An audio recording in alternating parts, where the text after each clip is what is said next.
Comment faire éclater la gloire de Dieu dans nos épreuves, dans les tribulations, dans nos vies, simplement?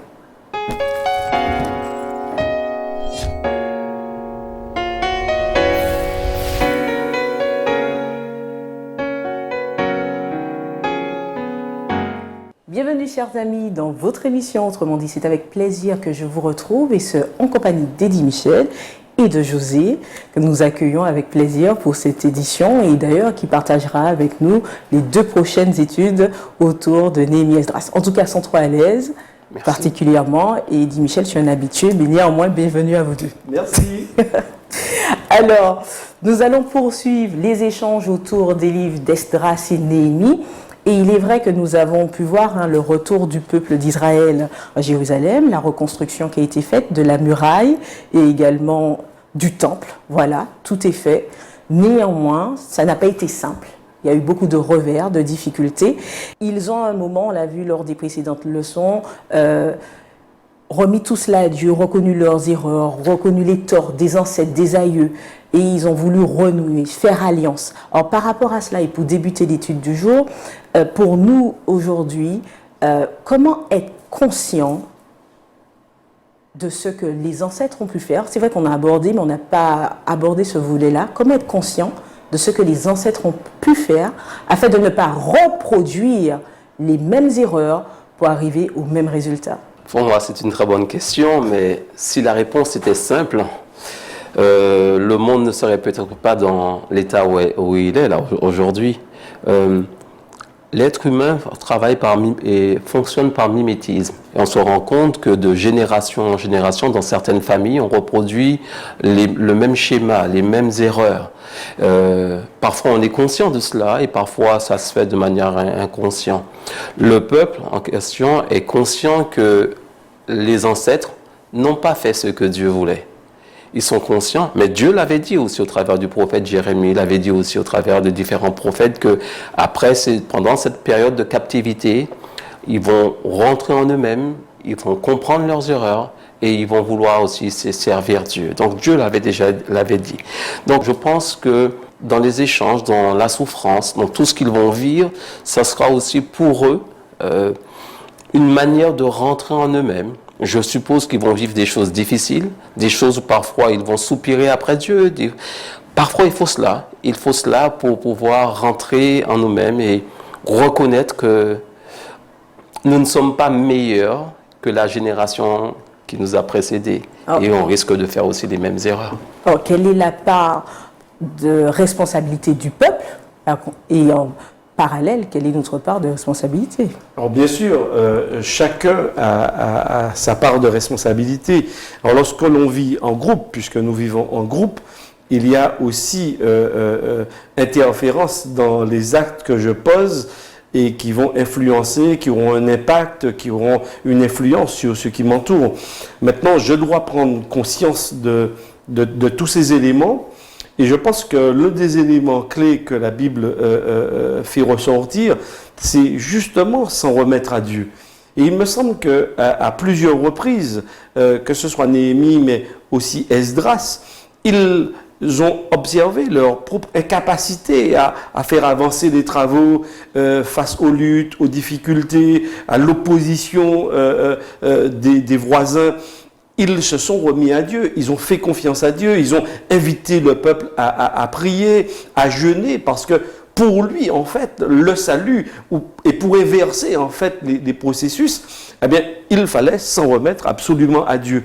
Donc, effectivement, il y a cette situation, cette interaction au niveau du peuple, mon action personnelle, mais je crois qu'il y a aussi celle que je donne ou que j'accorde à Dieu dans ma vie. Mais néanmoins, je voudrais que l'on fasse une pause sur ce que tu viens de dire, Eddie Michel, dans le sens où tu as un peu mentionné ce qu'ils ont pu faire pour reconstruire la muraille. J'aurais aimé que tu puisses vraiment t'attarder dessus ou que vous puissiez vous attarder pour qu'on puisse comprendre qu'est-ce qu'ils ont mis en marche pour réussir à reconstruire ensemble quelque chose, pour reconstruire la ville ensemble, pour reconstruire le temple. Qu'est-ce qui a été quelle a été leur démarche simplement? Alors moi j'observe qu'ils ont mis en place plusieurs stratégies. Ils ont fait confiance au roi, donc ils se remettaient également aux idées des rois qui donnaient l'autorisation de retour. Ces rois avaient donné pour la plupart également de l'argent. Ils ont aussi observé et analysé la situation. Ils ont demandé au peuple de s'investir eux-mêmes. Donc, il y a la part du roi, mais il y a le peuple qui s'est investi dans la construction. À un moment donné, d'ailleurs, il nous est conté qu'ils avaient la pelle à la main et l'épée de l'autre, parce qu'il y avait l'opposition, et ils ont compté sur Dieu. Donc, c'est vrai que, pour moi, c'est cet ensemble qui a permis d'aller jusqu'au bout et de tenir ferme face à l'opposition, face aux difficultés, et qui a permis également au projet de Dieu, je dirais, de se réaliser. Alors, est-ce que tu vois d'autres éléments? Ils sont conscients que Dieu est à l'origine. Donc la prophétie le dit. Mais ils vont se rendre compte que même en faisant confiance à Dieu, il y a des événements qui arrivent et qui ne s'y attendent pas. Et ces événements vont parfois faire qu'ils arrêtent tout. Bien qu'ils soient conscients, lorsqu'on parle du roi, lorsqu'on parle de Néhémie, on parle d'Esdras, ils sont conscients, ils voient Dieu agir. Mais ce que je me rends compte, c'est que même lorsque l'on sait des choses sur Dieu, on se rend compte que lorsqu'on est, au pied du mur, on risque de faire les mêmes erreurs. Et lorsqu'ils étaient confrontés à ces mêmes erreurs, là, il y avait ces deux leaders qui invitaient le peuple à prier, qui invitaient à retourner à Dieu et de reposer sa confiance en Dieu. Et c'est là, pour moi, leur ressource pour pouvoir avancer, pour pouvoir affronter et vaincre les difficultés. Donc, si je prends de manière pratique pour moi, oui, parce que nous n'avons malheureusement plus Néhémie et Esdras. Je sais que Dieu m'aime, ça je suis conscient. Et quand je lis sa parole, il me dit qu'il ne m'abandonnera pas, il me dit qu'il sera avec moi. Donc, je pars comme le peuple, avec la joie. Mais je vais me rendre compte que les choses ne vont pas forcément aller comme je le pense. J'aurai des difficultés parfois dans l'église, parfois dans la famille, parfois dans mon travail. On peut mettre la liste peut être longue. Et face à cela, je vais me rendre compte que je peux aussi m'éteindre petit à petit. Alors que peut-être qu'en parlant de d'autres personnes, je ne comprendrai pas ou je n'ai pas compris pourquoi eux de leur côté se sont éteints. Mais si je ne suis pas vigilant, nous avons un adversaire qui sait comment faire pour essayer d'éteindre la flamme qui habite en nous. Donc c'est pour cela que nous ne sommes pas différents. Mais quelles ressources avons-nous alors? La ressource que nous avons, je pense que c'est Dieu, la prière, les expériences. C'est le rappel que ce Dieu va jusqu'au bout. Oui, José, dans ce que tu viens d'exposer, tu disais qu'il y avait deux ténors, deux personnes qui étaient là quelquefois quand le peuple s'égarait, des prophètes, et qui faisaient ce rappel. Mais pour nous, dans notre quotidien, à qui pouvons-nous nous en référer, j'ai envie de dire, si on est lassé, si, mine de rien, cette lumière est en train de s'éteindre en nous, quel levier on a? Nous étudions deux livres, Esdras, Néhémie, mais ils ne sont pas les seuls. On a vu également Zorobabel, on a vu Josué, on a vu également l'action des prophètes, c'est-à-dire Agé, Zacharie. Et par rapport à la question que tu poses, Dieu lui-même a suscité à certains moments, parce que la reconstruction, que ce soit du temple ou des murailles, elle ne s'est pas faite en 10 jours, ni en 15 jours. Elle s'est étalée sur au moins 70 ans, 72 et même, je dirais, 80 ans. Donc ça veut dire que toute cette période-là, pour construire, ils auraient pu le faire beaucoup plus rapidement, mais il y a eu des moments, et cela a été dit tout à l'heure par José, eh bien, oui, le peuple s'est découragé, il a même abandonné. Et face à cela, Dieu a suscité de nouvelles personnes. Et tu parlais tout à l'heure on n'a pas des Josué, on n'a pas des Néhémie, des Esdras. Non, je crois que Dieu suscite à chaque moment des personnes pour nous interpeller. Il envoie toujours quelqu'un pour ranimer la flamme. Parce que Dieu nous connaît. Malheureusement, tenir sur la longueur, ce n'est pas toujours facile. Alors, mais néanmoins, pour enrichir encore, alors il y a peut-être des personnes qui nous regardent et qui trouvent que le sort s'acharne quand même sur eux, que tout est en train de partir en morceaux, peut-être au niveau professionnel, en plus peut-être la famille, c'était là où on pourrait se ressourcer, le niveau familial ça éclate, niveau relationnel ça éclate, à l'église ça éclate. sur quoi je peux me puiser, me poser pour me sentir ressourcée, pour me sentir régénérée? Voilà, comment Alors, de manière basique, limiter la descente? je dirais la parole de Dieu, je pourrais dire la prière, mais je pense que ceux qui sont découragés se disent que ça ne fait rien. Ça ne fait rien.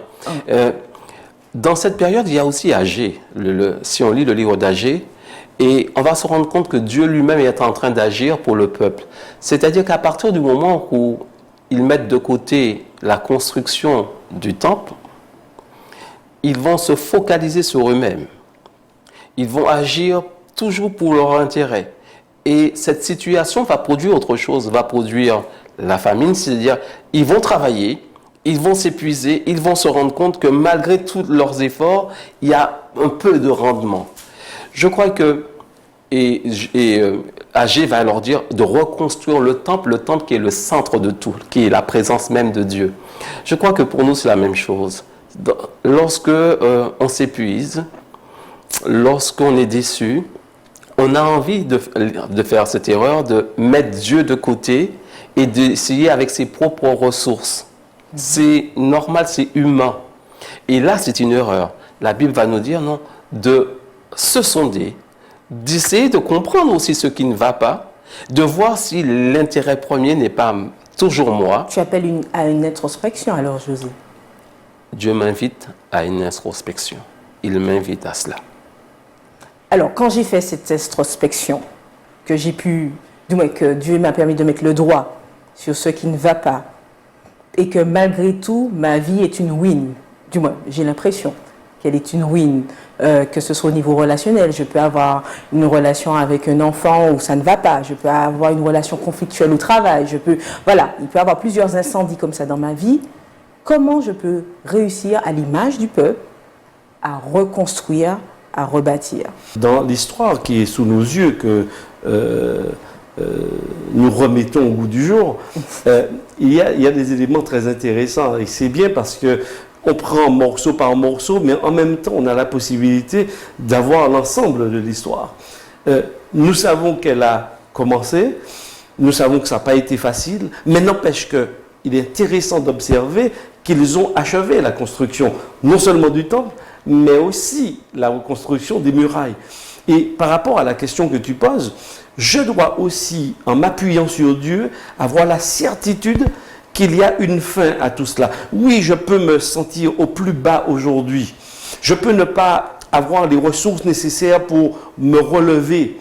Mais Dieu m'invite encore à lui faire confiance, à m'appuyer sur lui parce qu'il est fidèle. Le peuple, en dépit de tout, a suscité des gens, ils sont repartis, ils ont recommencé. Donc oui, il faut qu'on continue, il faut qu'on recommence. Parce qu'au bout du chemin, il y a la reconstruction. Au bout du chemin, il y a la victoire. Et je crois que cette histoire nous est porteuse également d'espérance. Tout n'est jamais fini avec Dieu. Même si on peut avoir le sentiment qu'on ne voit pas le bout du tunnel, qu'on ne voit pas la lumière poindre, on est dans le noir. Mais cette histoire nous dit, non, ils ont été jusqu'au bout. Ils ont osé faire confiance à Dieu. Ça a pris du temps, mais ça s'est réalisé.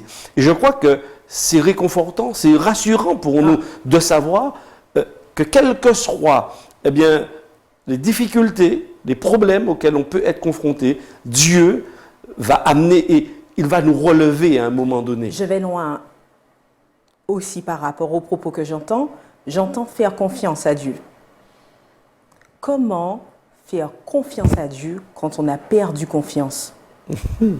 Comment retrouver cette confiance-là? Je ne prétends pas avoir la réponse à cela parce que quand je regarde l'histoire dans les évangiles de Pierre et de Judas, de personnes qui marchent avec Dieu, on voit deux issues un peu différentes.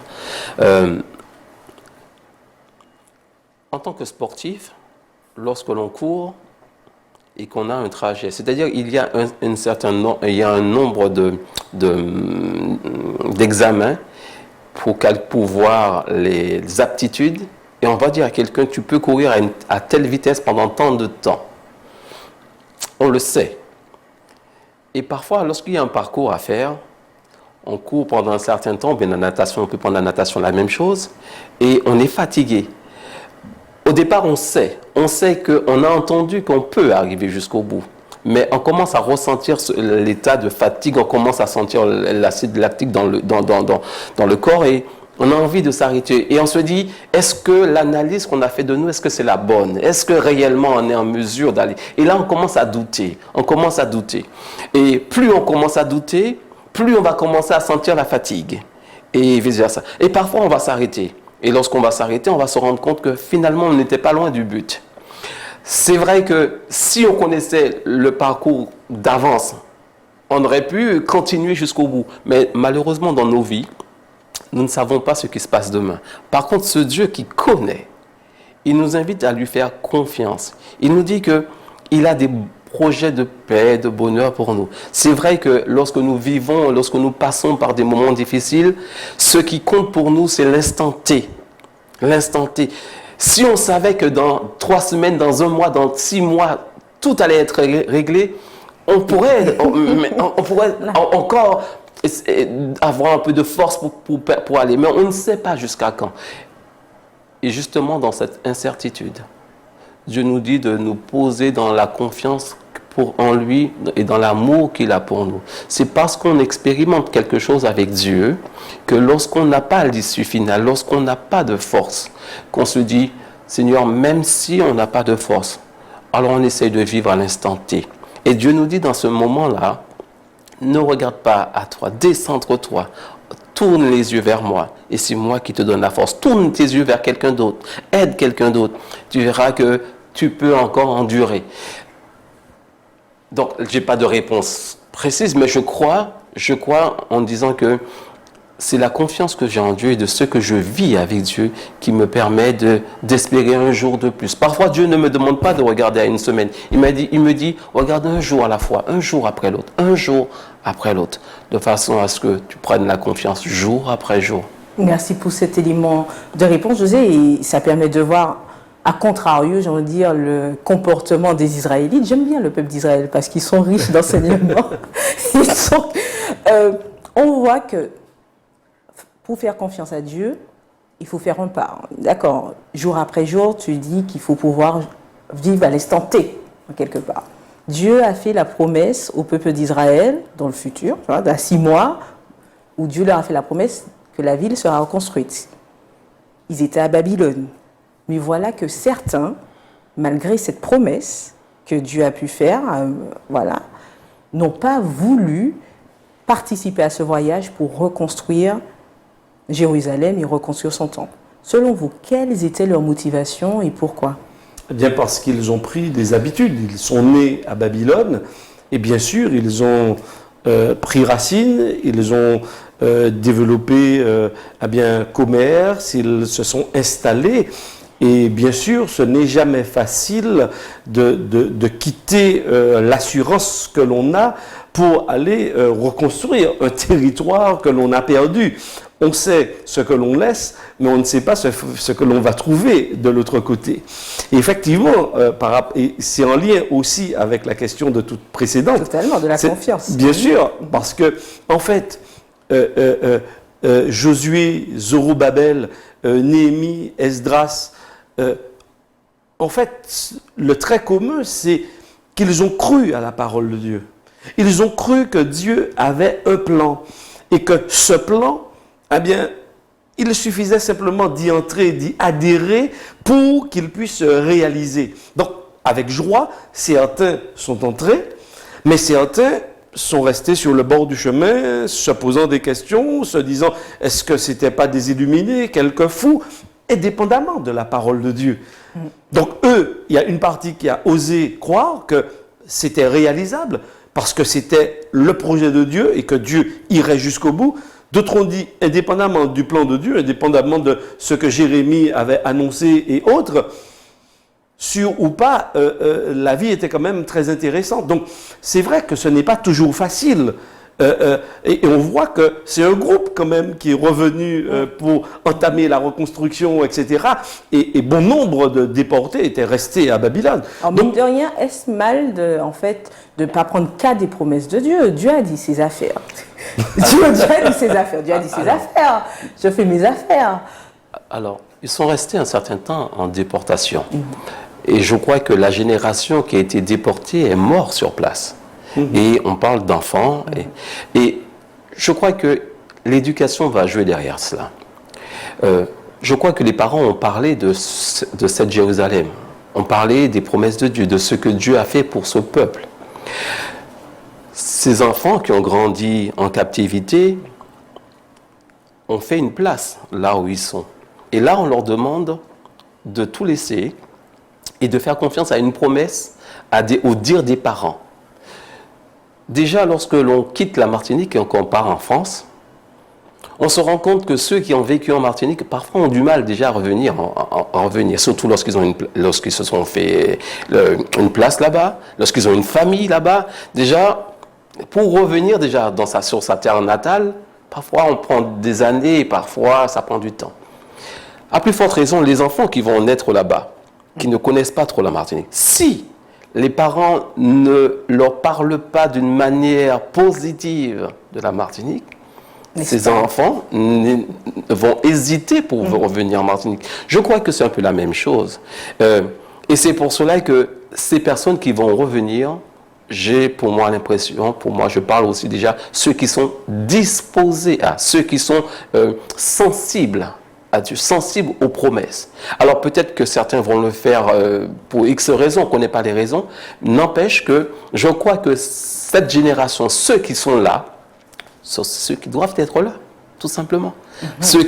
Parce que Dieu a besoin, Dieu prédispose aussi des gens pour pouvoir vivre les promesses. Et comme tout à l'heure Adi a dit, dans ceux qu'ils vont vivre, on va demander la foi. Ils vont devoir avoir la foi pour pouvoir vivre cela. Donc je crois que c'est des personnes aussi, au travers de leur éducation, de tout cela, qui sont déjà prêts, même peut-être en ne le sachant pas, à vivre ces moments d'épreuve pour entrer dans cette promesse. Je me rappelle le fait que tu as mentionné un moment que Dieu veut des projets de paix et non de malheur.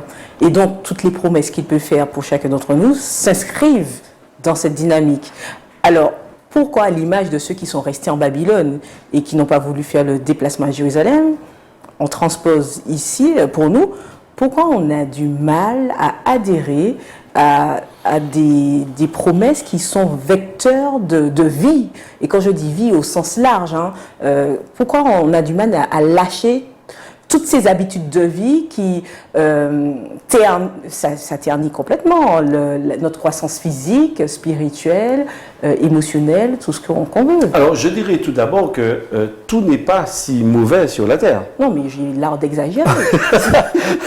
Parce que si tout était si mauvais, finalement, tout le monde aurait pris le plan de Dieu. Donc, c'est vrai qu'il y a de belles choses, il y a beaucoup de facilités, de possibilités, surtout, d'ailleurs, lorsqu'on a les moyens d'en jouir, c'est encore plus complexe. Mais en fait, quelle que soit la situation dans laquelle on peut se trouver, la question c'est,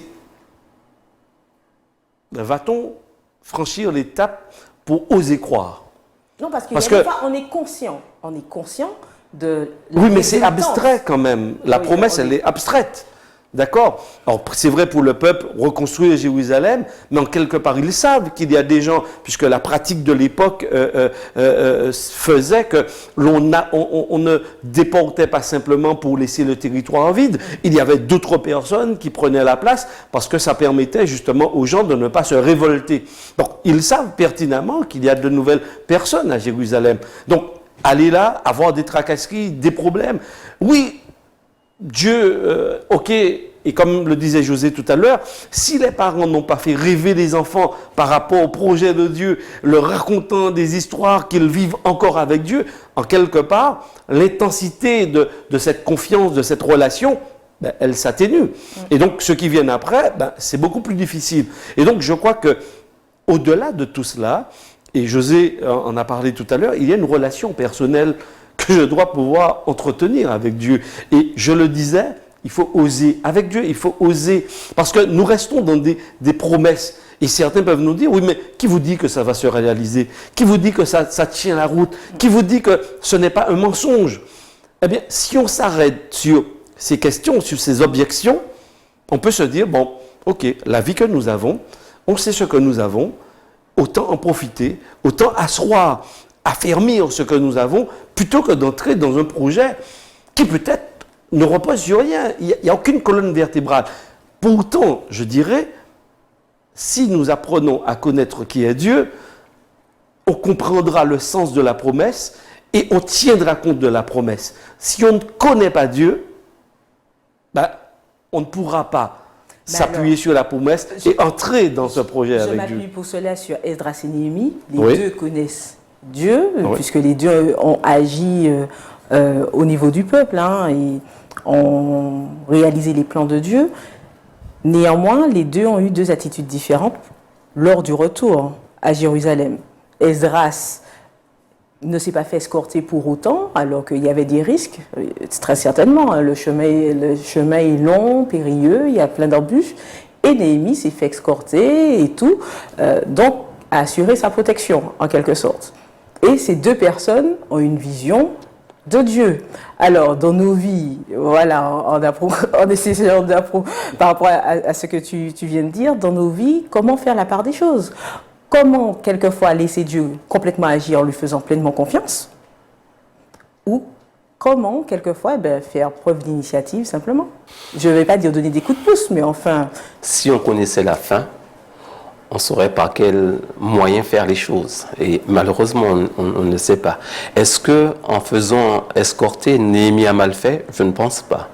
Est-ce que lorsque Esdras ne réclame pas la présence du roi qu'il ait mal fait? Je ne pense pas non plus. Cependant, je crois que chacun va prendre une décision en son âme et conscience, en fonction des circonstances. Esdras, c'est le prêtre. Le prêtre, c'est celui qui est en présence de Dieu, qui montre ce Dieu grand et fort qu'il réclame, qui parle. Donc, peut-être dans sa logique, dans sa façon de penser, il est en train de dire, ça va disconvenir avec ce que je suis en train de dire à la personne. Et parfois, la personne en face, la réaction de la personne en face fait que notre attitude change ou bien nos décisions changent. Alors, par rapport à la question, comment faire? Alors, je n'ai pas de réponse, je pourrais dire, précise par rapport à cela, mais je crois que, je dirais, tout ce que l'on peut faire pour l'autre, et qu'on est en mesure de faire pour l'autre, je pense qu'il faut le faire. Mais on va aussi se rendre compte qu'on a nos limites. Parfois, l'intention peut être louable, être là, mais on a nos limites. Et je crois que Dieu me montre mes limites. Il ne faut pas que mes limites soient un frein aussi à la poursuite de l'action, de la mission. Donc, la peur, c'est ce que l'homme ressent, la peur d'avancer. Mais face à nos peurs, parce que parfois on est plein de bonne volonté, mais nos peurs sont parfois énormes, parce qu'on a un arrière-plan, on a un passif, on a des blessures. Et face à ces peurs, parce que parfois on est tétanisé face à ces peurs, je crois que le Seigneur nous invite à ce moment-là de pouvoir poser notre confiance en lui. Parce que face à ces peurs, parfois ces peurs peuvent être des géants. Donc, à ces moments-là, il nous invite vraiment à, si nous ne pouvons pas, de poser en lui notre confiance. Merci José, le temps passe décidément trop vite. Merci Eddy. Alors nous allons poursuivre le débat lors de la prochaine étude où nous allons voir la place des Lévites et même des musiciens. Merci à vous de nous avoir suivis. Nous vous donnons rendez-vous au prochain numéro d'Autrement dit.